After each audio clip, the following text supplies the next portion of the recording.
Harry Potter and the Deathly Hallows. Chapter 19. The Silver Doe. It became snowing by the time Hermione took over the watch in the dark.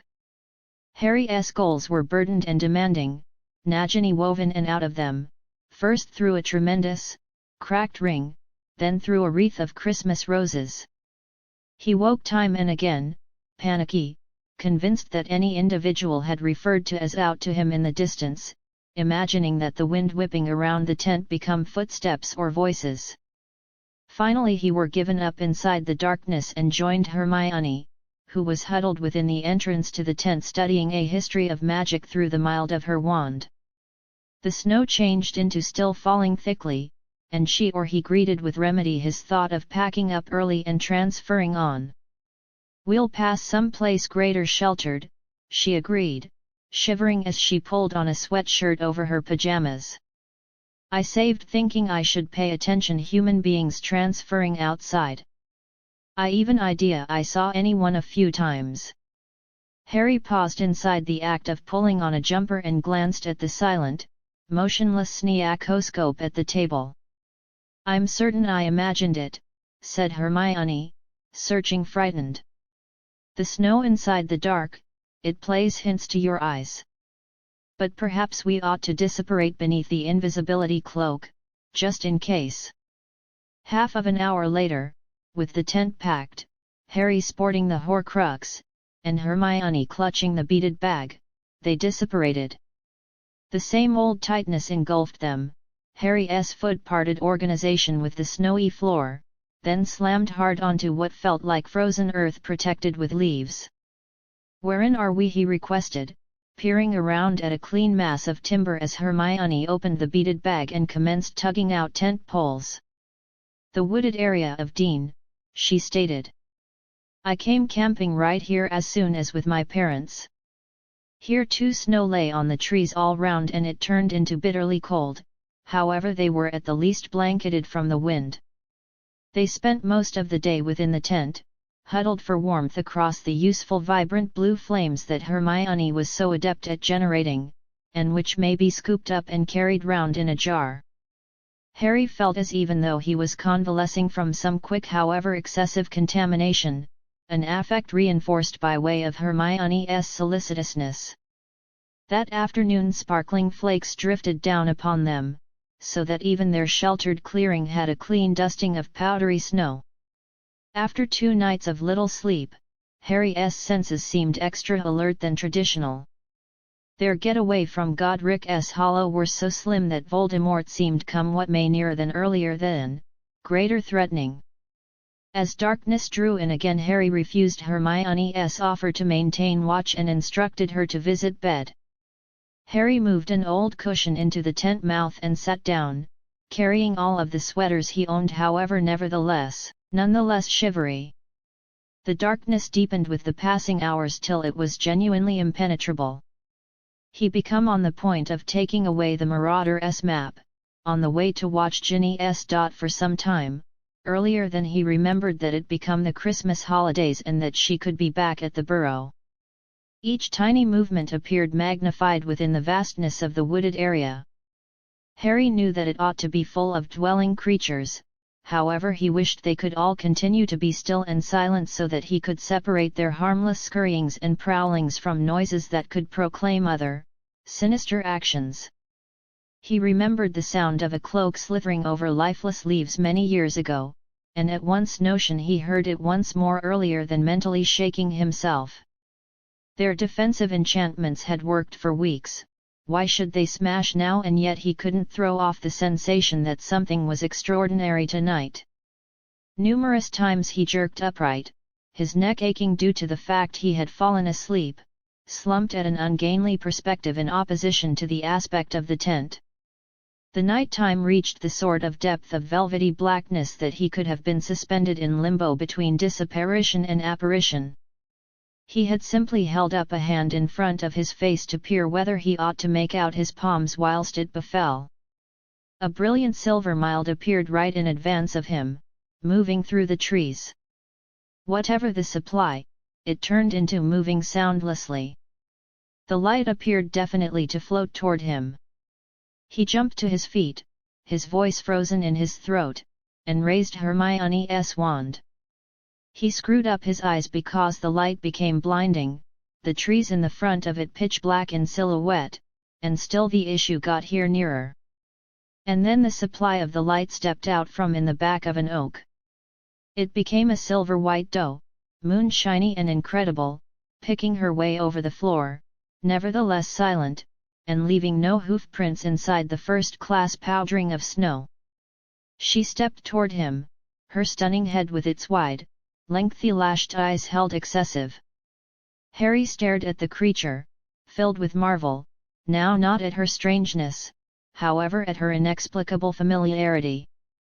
He felt that he had been looking ahead to her to return, however that he had forgotten, till this moment, that they had organized to fulfill. His impulse to shout for Hermione, which were so strong a moment in the past, had gone. He knew, he would have staked his existence on it, that she had come for him, and him on my own.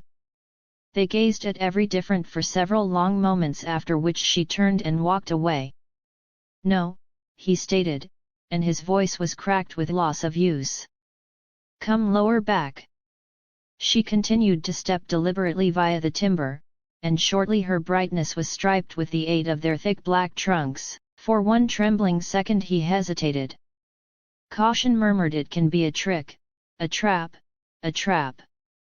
But intuition, overwhelming instinct, informed him that this was now not dark magic. He set off in pursuit.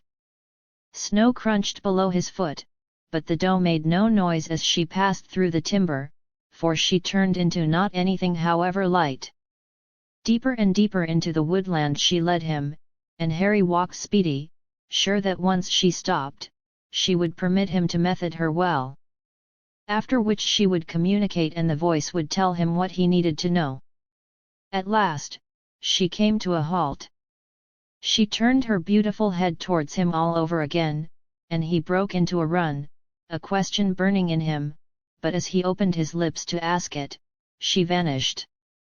Even though the darkness had swallowed her entire, her burnished photo became nonetheless imprinted on his retinas. It obscured his vision, brightening while he reduced his eyelids, disorienting him. Now worry got here, her presence had supposed safety. "Lumos," he whispered, and the wand tip ignited. The imprint of the doe diminished away with each blink of his eyes as he stood there, paying attention to the sounds of the woodland, to remote crackles of twigs, smooth swishes of snow. Became he approximately to be attacked had she enticed him into an ambush, changed into he imagining that somebody stood past the attain of the wand light, watching him. He held the wand better. No person ran out at him, no flash of inexperienced light burst from in the back of a tree. Why, then, had she led him to this spot? Something gleamed inside the light of the wand, and Harry spun approximately. However, all that become there has been a small, frozen pool, its cracked black floor glittering as he raised the wand better to observe it. He moved forward as a substitute carefully and regarded down. The ice contemplated his distorted shadow and the beam of wand light, but deep beneath the thick, misty grey carapace, something else glinted. An awesome silver cross. His coronary heart skipped into his mouth. He dropped to his knees on the pool's area and angled the wand so one can flood the lowest of the pool with as a whole lot light as feasible. A glint of deep red. It turned into a sword with glittering rubies in its hilt. The Sword of Gryffindor become lying at the lowest of the wooded area pool. Slightly breathing, he stared down at it. How became this feasible? How ought to it have emerged as lying in a woodland pool? This near the vicinity wherein they were tenting had a few unknown magic drawn Hermione to this spot, or turned into the doe, which he had taken to be a Patronus, some kind of parent of the pool, or had the sword been put into the pool after they had arrived, exactly due to the fact they were right here, in which case, in which turned into the person that had desired to pass it to Harry. Again he directed the wand at the encompassing bushes and bushes, attempting to find a human define, for the sparkle of an eye fixed, but he could not see absolutely everyone there. All the same, a bit more worry leavened his exhilaration as he again his interest to the sword reposing upon the bottom of the frozen pool. He pointed the wand on the silvery shape and murmured, "Oxio sword." It did now not stir. He had not expected it to. If it were that clean, the sword would have lain at the floor for him to pick up, now not inside the depths of a frozen pool. He set off across the circle of ice, wondering hard approximately the final time the sword had delivered itself to him. He were in horrible risk then, and had requested for help. "Assist," he murmured, however the sword remained upon the pool backside, detached, motionless. What turned into it? Harry asked himself, strolling once more. That Dumbledore had told him the final time he had retrieved the sword only a real Gryffindor may want to have pulled that out of the hat. And what had been the traits that defined a Gryffindor? A small voice interior Harry's head replied him, their daring, nerve, and chivalry set Gryffindors aside. Harry stopped taking walks and let loose a long sigh, his smoky breath dispersing unexpectedly upon the frozen air. He knew what he had to do. If he turned into sincere with himself, he had concept it might come to this from the moment he had spotted the sword via the ice. He glanced around at the surrounding trees again, but turned into convinced now that nobody turned into going to assault him. That they had had their danger as he walked by myself through the wooded area, had lots of opportunity as he tested the pool. The best motive to put off at this factor become because the immediately prospect was so deeply uninviting. With fumbling hands Harry started to dispose of his many layers of garb. Wherein chivalry entered into this, he idea ruefully, he become not entirely sure, except it counted as chivalrous that he turned into not calling for Hermione to do it in his stead. An owl hooted somewhere as he stripped off, and he thought with a pang of Hedwig. He became shivering now, his enamel chattering horribly, but he persisted to strip off till at remaining he stood there in his underclothes, barefooted in the snow. He positioned the pouch containing his wand, his mom's letter, the shard of Sirius's replicate, and the antique snitch on pinnacle of his clothes, then he pointed Hermione's wand on the ice. Diffindo. It cracked with a legitimate like a bullet in the silence. The floor of the pool broke and chunks of dark ice rocked at the ruffled water. As far as Harry should judge, it changed into not deep, but to retrieve the sword he must submerge himself completely. Thinking of the undertaking ahead would no longer make it easier or the water warmer. He stepped to the pool's edge and placed Hermione's wand at the floor, nonetheless lit. Then, attempting now not to imagine how much colder he become approximately to end up or how violently he might quickly be shivering, he jumped.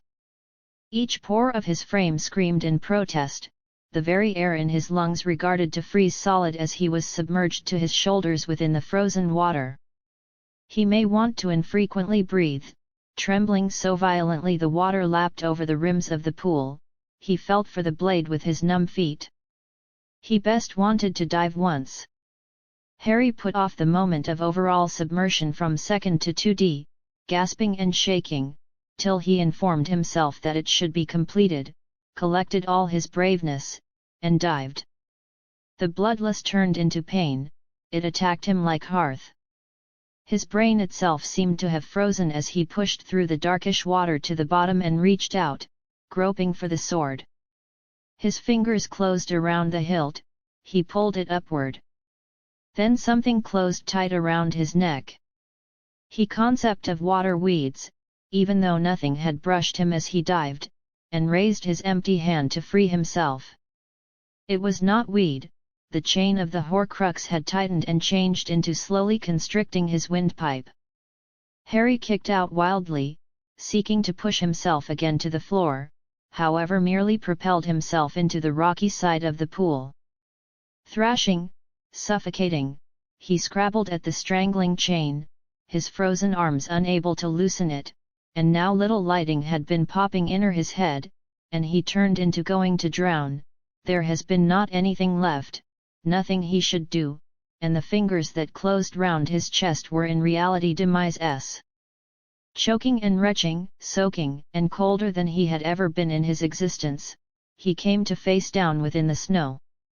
Somewhere nearby, some other man or woman was panting and coughing and mind-blowing round. Hermione had come once more, as she had come whilst the snake attacked. But it did not sound like her, now not with the one's deep coughs, no longer judging via the weight of the footsteps. Harry had no strength to lift his head and notice his saviour's identity. All he may want to do became increase a shaking hand to his throat and feel the vicinity in which the locket had reduced tightly into his flesh. It became gone, someone had reduced him loose. Then a panting voice spoke from over his head. "Are you mental?" Nothing but the surprise of hearing that voice could have given Harry the energy to get up. Shivering violently, he staggered to his feet. There before him stood Ron, fully dressed however sopping wet to the skin, his hair plastered to his face, the Sword of Gryffindor in one hand and the Horcrux dangling from its broken chain within the other. "Why the hell?" panted Ron, protecting up the Horcrux, which swung from side to side on its shortened chain in some parody of hypnosis. "Didn't you take this issue off before you dived?" Harry could not solution. The Silver Doe turned into not anything, nothing in comparison with Ron's reappearance, he couldn't trust it. Shuddering with cold, he stuck up the pile of garments still mendacity on the water's aspect and started out to drag them on. As he dragged sweater after sweater over his head, Harry stared at Ron, half of awaiting him to have disappeared on every occasion he overpassed him, but he had to be real, he had simply dived into the pool, he had saved Harry's lifestyles. "It was why you," Harry said at ultimate, his enamel chattering, his voice weaker than traditional due to his close to strangulation. "Well, yeah," stated Ron, searching barely burdened. "Why you cast that dough?" "What no, of direction no longer. I notion it was you doing it. My Patronus is a stag." "Oh yeah. I notion it looked distinctive. No antlers." Harry positioned Hagrid's pouch returned round his neck, pulled on a final sweater, stooped to select up Hermione's wand, and confronted Ron once more. "How come you're here?" Apparently Ron was hoping that this point might come up later, if at all. "Nicely, I've come lower back." If he cleared his throat. "You still want me?" There has been a pause, in which the challenge of Ron's departure appeared to rise like a wall among them. Yet he changed into here. He had returned. He had simply saved Harry's lifestyles. Ron seemed down at his palms. He regarded momentarily amazed to see the things he became preserving. "Oh yeah, I got it out," he said, as a substitute unnecessarily, maintaining up the sword for Harry's inspection. "That's why you jumped in, proper." "Yeah," stated Harry. "But I don't recognize." "How did you get here? How did you find us?" "Lengthy story," stated Ron. "I've been looking for you for hours, it's a big forest, isn't it, and I used to be just questioning I'd have to kip beneath a tree and look forward to morning once I noticed that deer coming and also you following." "You didn't see all and sundry else?" "No," said Ron. "I." However, he hesitated, glancing at two bushes developing near together a few yards away. "I did assume I noticed something circulate over there, however I used to be running to the pool at the time, because you'd gone in and you hadn't arise, so I wasn't going to make a detour to hello." Harry became already hurrying to the location Ron had indicated. The two all right grew near collectively. There has been an opening of only a few inches among the trunks at I degree, an excellent location to look however no longer be visible. The ground across the roots, but, changed into free of snow, and Harry may want to see no sign of footprints. He walked returned to in which Ron stood waiting, nevertheless preserving the sword and the Horcrux. Whatever there Ron requested. No, said Harry. So how did the sword get in that pool? Whoever solid the Patronus must have positioned it there. They both looked at the ornate silver sword, its rubied hilt glinting a little inside the light from Hermione's wand. You reckon that is the actual one, requested Ron. One manner to find out, isn't there, stated Harry. The Horcrux became still, swinging from Ron's hand. The locket was twitching barely. Harry knew that the component inside it turned into agitated again. It had sensed the presence of the sword and had tried to kill Harry in place of allow him own it. Now was not the time for lengthy discussions, now changed into the moment to damage the locket as soon as and for all. Harry looked round, holding Hermione's wand high, and noticed the location, a flattish rock lying in the shadow of a sycamore tree. Come here, he stated, and he led the way, brushed snow from the rock's surface, and held out his hand for the Horcrux. Whilst Ron provided the sword, but, Harry shook his head. No, you need to do it.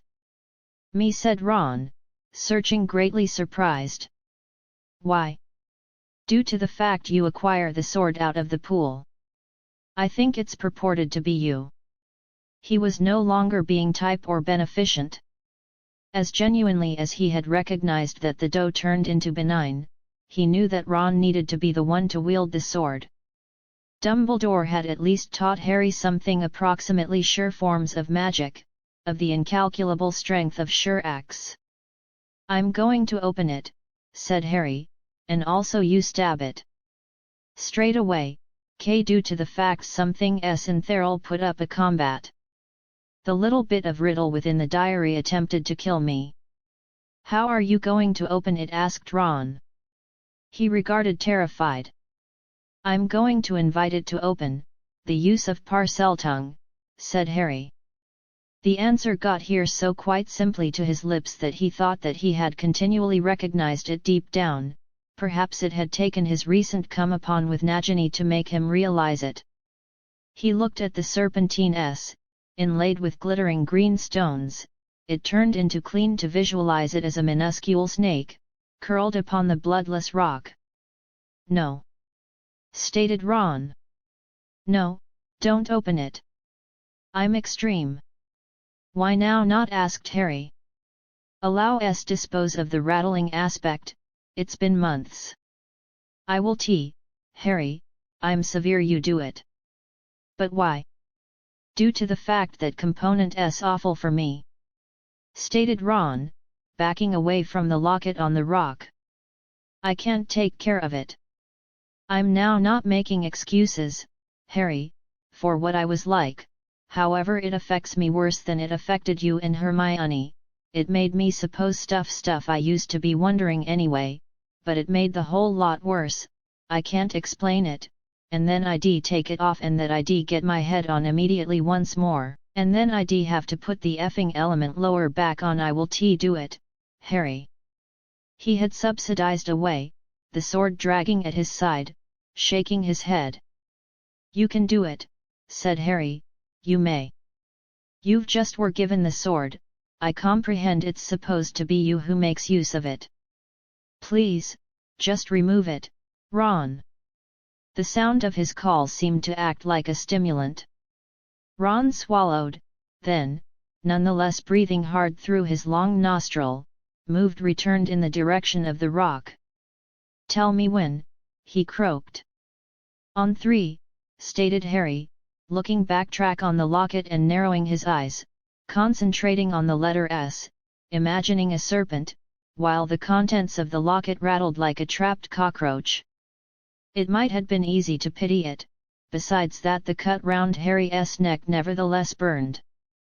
1, 3, open. The final phrase came as a hiss and a snarl, and the golden doorways of the locket swung wide with a bit click. At the back of both of the glass home windows within blinked a living eye, darkish and good-looking as Tom Riddle's eyes had been earlier than he became them, scarlet and slit-pupilled. Stab, stated Harry, holding the locket constant at the rock. Ron raised the sword in his shaking fingers, the point dangled over the frantically swiveling eyes, and Harry gripped the locket tightly, bracing himself, already imagining blood pouring from the empty home windows. Then a voice hissed from out of the Horcrux. I have visible your coronary heart, and it's far mine. Don't listen to it. Harry stated harshly. Stab it. I've seen your desires, Ronald Weasley, and I have visible your fears. All you preference is feasible, however all that you dread is likewise possible. Stab! Shouted Harry, his voice echoed off the encompassing trees, the sword factor trembled, and Ron gazed down into Riddle's eyes. Least cherished, continually, by way of the mother who craved a daughter. Least cherished, now, by using the girl who prefers your pal, second first rate, constantly, without end overshadowed. Ron, stab it now! Harry bellowed. He may want to feel the locket quivering in his grip and turned into afraid of what became coming. Ron raised the sword still better, and as he did so, Riddle's eyes gleamed scarlet. Out of the locket's two home windows, out of the eyes, there bloomed, like two gruesome bubbles, the heads of Harry and Hermione, weirdly distorted.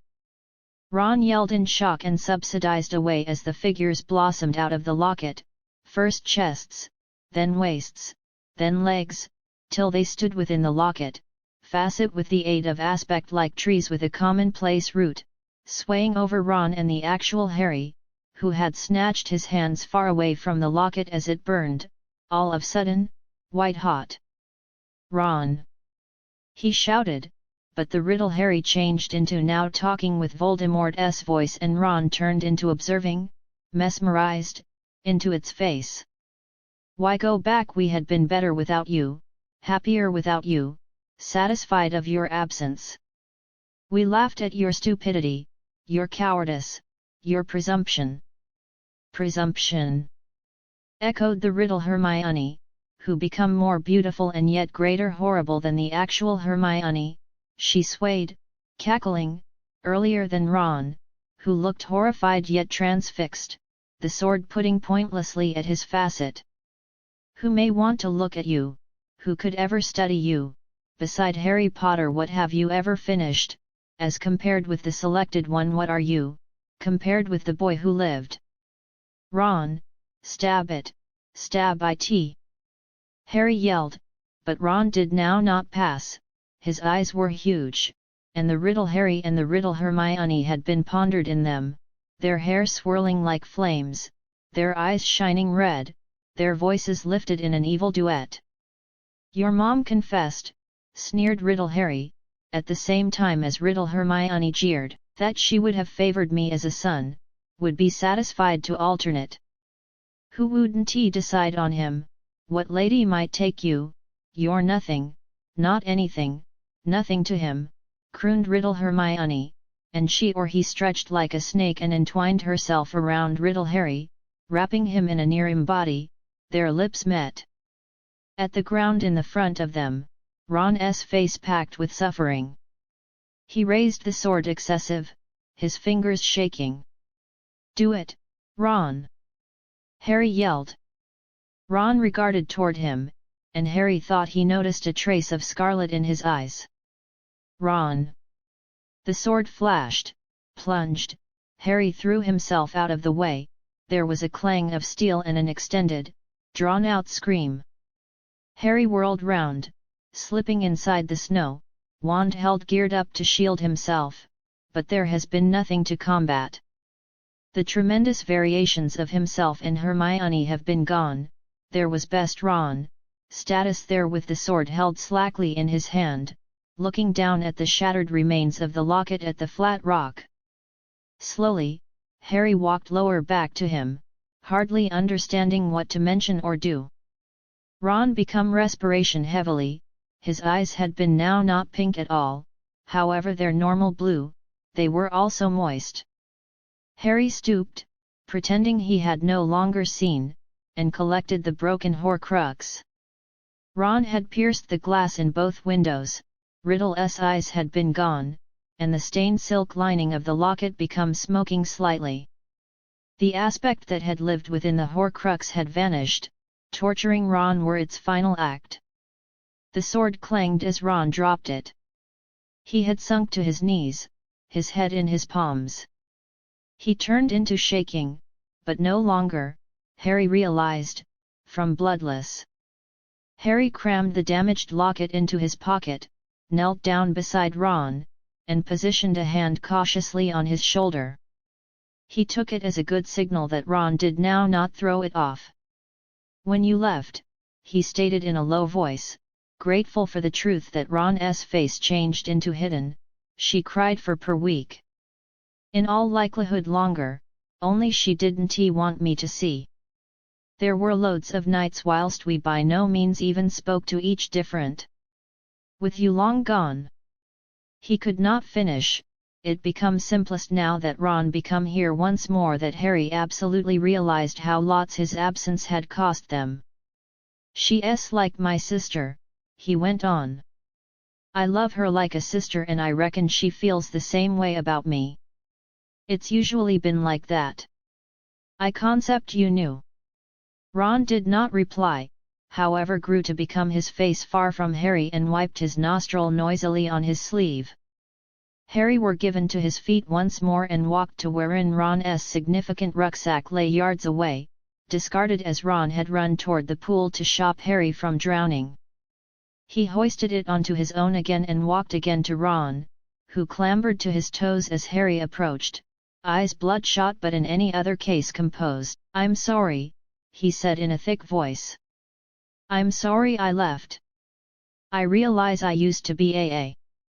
He seemed round on the darkness, as though hoping a awful enough word might swoop down upon him and claim him. "You've type of made up for it this night," stated Harry. "Getting the sword. Finishing off the Horcrux. Saving my lifestyles. That makes me sound loads cooler than I was," Ron mumbled. "Stuff like that constantly sounds cooler than it surely was," stated Harry. "I've been attempting to inform you that for years."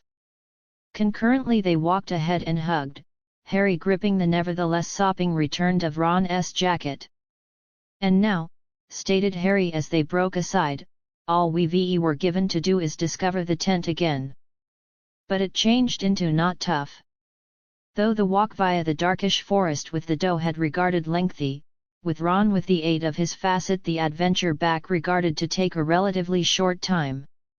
Harry could not wait to wake Hermione, and it turned into with quickening exhilaration that he entered the tent, Ron lagging a bit in the back of him.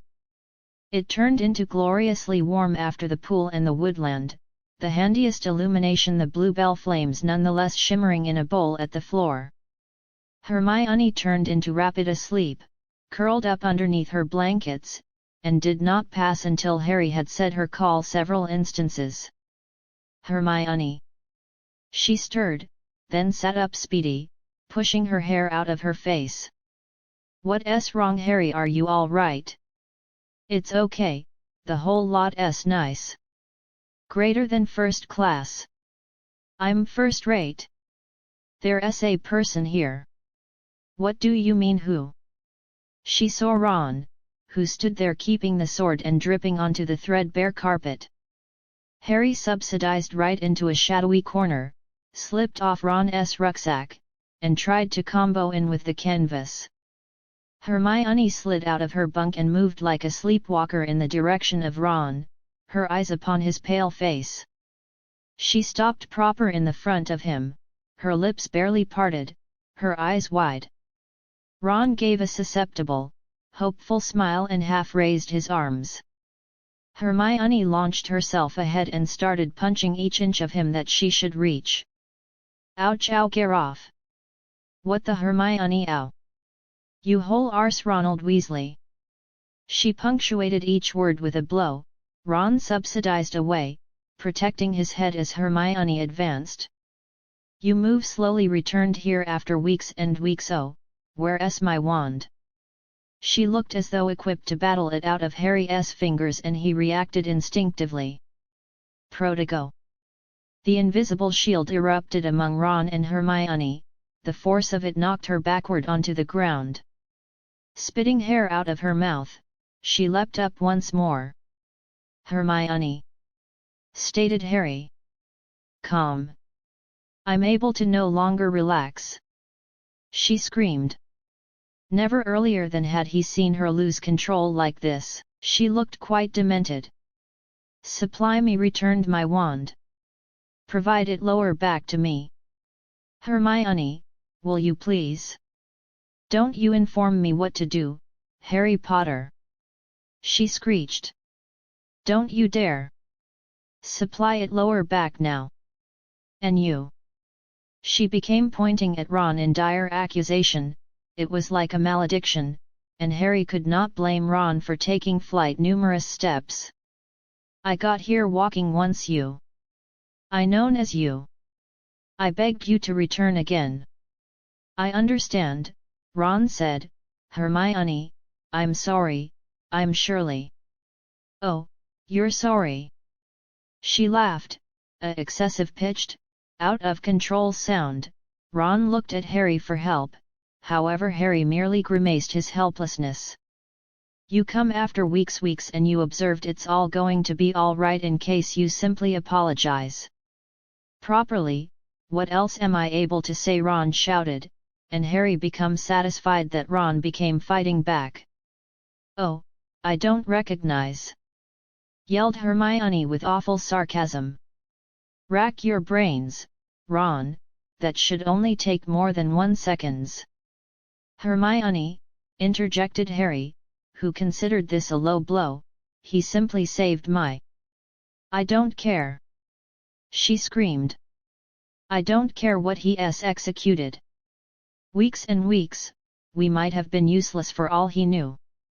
I knew you weren't lifeless, bellowed Ron, drowning her voice for the primary time, and coming near as close as he may want to with the shield charm between them. Harry's all around the prophet, all over the radio, they're looking for you everywhere, these kind of rumors and mental stories, I knew I'd pay attention immediately off in case you had been useless. You don't recognize what it's been like. What it's been like for you. Her voice turned into now so shrill only bats might be capable of pay attention it quickly, but she had reached a level of indignation that rendered her temporarily speechless, and Ron seized his opportunity. I desired to come back lower back the minute I'd dissipated, but I walked immediately into a gang of snatchers, Hermione, and I couldn't pass everywhere. A gang of what? Asked Harry, as Hermione threw herself down right into a chair along with her arms and legs crossed so tightly it regarded not likely that she could resolve them for numerous years. Snatchers, said Ron. They're anywhere gangs seeking to earn gold via rounding up Muggleborns and blood traders. There's a reward from the Ministry for each person captured. I used to be on my own and that I look like I is probably college age. They were given truly excited, notion I was a Muggleborn in hiding. I had to talk speedy to get out of being dragged to the Ministry. What did you assert to them? Advised them I was Stan Shunpike. First man or woman I ought to think of. And that they believed that. They weren't the brightest. One among them become absolutely part troll, the odor off him. Ron glanced at Hermione, without a doubt hopeful she would possibly soften at this small instance of humor, but her expression remained stony above her tightly knotted limbs. Anyway, that they had a row about whether or not I used to be Stan or now not. It changed into a chunk pathetic to be honest, however there were nonetheless 5 of them and best considered one of me and they'd taken my wand. Then of them were given into a combat and while the others have been distracted I managed to hit the one preserving me in the belly, grabbed his wand, disarmed the bloke protecting mine, and dissipated. I didn't do it so nicely, splinched myself again. Ron held up his proper hand to expose missing fingernails. Hermione raised her eyebrows coldly. And I came out miles from where you have been. By the point I were given again to that little bit of riverbank where we deep in, you'd long gone. Gosh, what a gripping story, Hermione stated inside the lofty voice she adopted while wishing to wound. You have to were certainly terrified. In the meantime we went to Godric's hole and, let us suppose, what came about there, Harry. Oh yes, you realize whose snake became up, it nearly killed each of us, and then you definitely recognize who himself arrived and missed us by approximately a second. What Ron said, gaping from her to Harry, however Hermione omitted him. Consider dropping fingernails, Harry. That really places our sufferings into attitude, doesn't it? Hermione, stated Harry quietly, Ron just saved my existence. She regarded not to have heard him. One factor I would love to know, although, she stated, fixing her eyes on a gap a foot over Ron's head. How precisely did you locate us tonight? That's important. Once we know, we'll be able to make sure we're no longer visited with the aid of all people else we don't want to look. Ron glared at her, then pulled a small silver item from his denim's pocket. This. She needed to observe Ron to see what he changed into showing them. The deluminator, she asked, so surprised she forgot to appearance cold and fierce. It doesn't he just flip the lighting fixtures on and off, said Ron. I don't realize the way it works or why it passed off then and now not another time, because I've been trying to returned ever due to the fact that I left. But I used to be listening to the radio genuinely early on Christmas morning and I heard you. He was searching at Hermione. You heard me on the radio? She requested incredulously. No, I heard you coming out of my pocket. Your voice, he held up the deluminator once more, got here out of this. And what precisely did I say? Asked Hermione, her tone somewhere between skepticism and curiosity. My call. Ron. And you stated, something approximately a wand. Hermione became a fiery color of scarlet. Harry remembered, it were the first time Ron's call have been said aloud by using both of them for the reason that day he had left, Hermione had stated it whilst speaking about repairing Harry's wand. So I took it out, Ron went on, searching at the deluminator, and it didn't seem different or something, but I used to be certain I'd heard you. So I clicked it. And the light went out in my room, however another mild regarded proper outside the window. Ron raised his empty hand and pointed in the front of him, his eyes centered on something neither Harry nor Hermione should see. It became a ball of light, type of pulsing, and bluish, like that light you get around a portkey, you understand? Yeah, stated Harry and Hermione collectively mechanically. I knew this turned into it, stated Ron. I grabbed my stuff and packed it, then I placed on my rucksack and went out into the lawn. The little ball of light was soaring there, looking forward to me, and once I came out it bobbed along a piece and that I accompanied it in the back of the shed and then it went inside me. Sorry, stated Harry, sure he had now not heard successfully. It type of floated in the direction of me, stated Ron, illustrating the motion with his unfastened index finger, right to my chest, and then it just went directly through. It was right here, he touched a point close to his coronary heart, I may want to feel it, it was warm. And as soon as it turned into inside me I knew what I used to be speculated to do, I knew it might take me wherein I needed to go. So I disapparated and got here out at the aspect of a hill. There was snow everywhere. We had been there, stated Harry. We spent 2 nights there, and the second one night time I saved thinking I ought to listen a person transferring around within the darkish and calling out.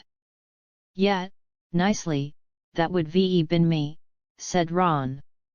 Your protective spells paintings, anyway, due to the fact I couldn't see you and I couldn't pay attention you. I was positive you were round, even though, so in the end I were given in my napping bag and waited for one and all you to seem. I idea you'd have to show yourselves while you packed up the tent. No, truly, said Hermione. We've been disapparating underneath the invisibility cloak as an extra precaution. And we left actually early, due to the fact, as Harry says, we heard someone blundering round. Properly, I stayed on that hill all day, stated Ron. I stored hoping you'd seem. But while it started to get darkish I knew I have to have neglected you, so I clicked the deluminator again, the blue mild got here out and went inside me, and I disapparated and arrived right here in these woods. I nevertheless couldn't see you, so I simply needed to wish considered one of you will display yourselves in the end and Harry did. Nicely, I noticed the doe first, obviously. You noticed the what, said Hermione sharply. They explained what had took place, and as the tale of the Silver Doe and the sword inside the pool unfolded, Hermione frowned from one to the alternative of them, concentrating so tough she forgot to maintain her limbs locked together. But it need to were a Patronus, she stated.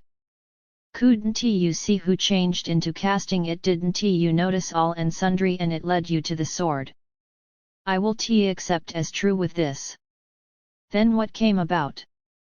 Ron defined how he had watched Harry soar into the pool and had waited for him to resurface, how he had realized that something changed into wrong, dived in, and saved Harry, then returned for the sword. He were given as far as the whole of the locket, then hesitated, and Harry reduce in. And Ron stabbed it with the sword. And it went just like that, she whispered. Nicely, it screamed, said Harry with half a look at Ron. Right here. He threw the locket into her lap. Gingerly she picked it up and examined its punctured windows. Finding out that it become at final safe to achieve this, Harry removed the guard charm with a wave of Hermione's wand and turned to Ron. Did you just say to procure far from the snatchers with a spare wand? What, said Ron, who had been looking Hermione inspecting the locket. Oh yeah. He tugged open a buckle on his rucksack and pulled a short, dark wand out of its pocket. Here. I figured it's continually accessible to have a backup. You had been proper, stated Harry, keeping out his hand. Mine's broken. You're kidding, Ron stated, but at that moment Hermione were given to her foot, and he seemed fearful once more. Hermione put the vanquished Horcrux into the beaded bag, then climbed back into her mattress and settled down without some other phrase. Ron handed Harry the new wand. About the high quality you may hope for, I suppose, murmured Harry. Yeah, stated Ron. Should been worse. Don't forget the ones birds she set on me. I still haven't ruled it out, came Hermione's muffled voice from beneath her blankets. However, Harry saw Ron smiling barely as he pulled his maroon pajamas out of his rucksack.